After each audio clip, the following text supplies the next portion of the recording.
This is the original album of Jack the Tab, very rare. Now, one of the strategies with this was that it was obvious to us that there was a certain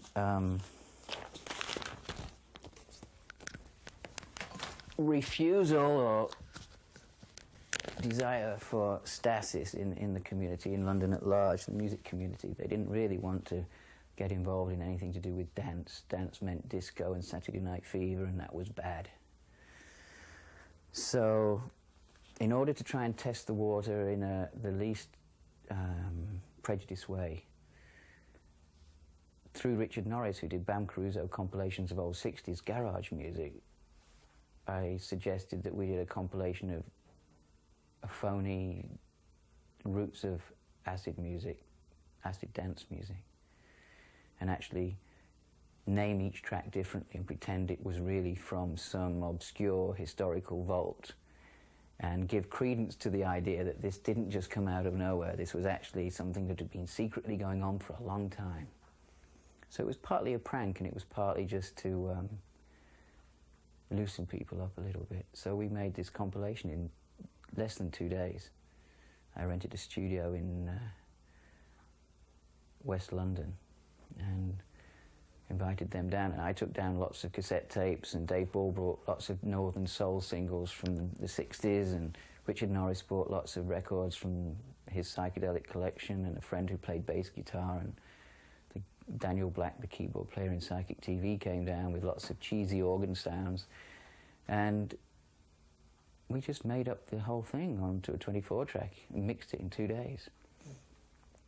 And for the mixing, Dave Ball and I mixed it late at night, and we both took a couple of hits of ecstasy and wore sunglasses and mixed it in the dark, in the spirit of the project. And we brought it out on a phony label, made up all the names of the bands one night when we were having a good time, and it was just the right thing at the right moment. And people didn't initially realize who it was either, which was really good. And it got these rave reviews in newspapers and magazines that really hated everything I was doing, which was a nice moment for me too. And it took off. It wasn't in and of itself so much as it was such a hotbed of ideas and possible threads that it just triggered people's imagination, which was the whole point. And sold lots and lots of copies all over the world. It was a real shock how many it sold, and it's one of those things that I meet lots of DJs all over the world, and they've all got that record. And so it did the job, but it was one of those things, it was impulsive, and it was a guess. It's not like we were really clever so much as we just, what I've always said, there are certain times when something is inevitable in the culture, and this was an inevitable happening. And if I had any skill at all, it was just that I recognized it quickly. I think because of my training and discipline in cutting things up, I could just see it coming.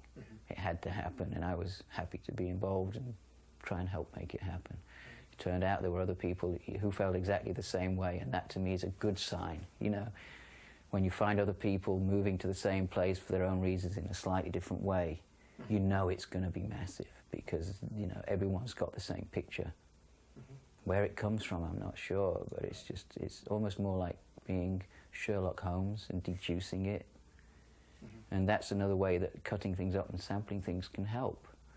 You start to see the underlying messages much quicker. You start to feel them and see them, and you kind of go, okay, then if that and that's happening, this must be what has to happen next. And the reason is because you're no different. So if you're feeling it and you're still like everyone else and you want it to happen, the odds are high that so do a lot of other people.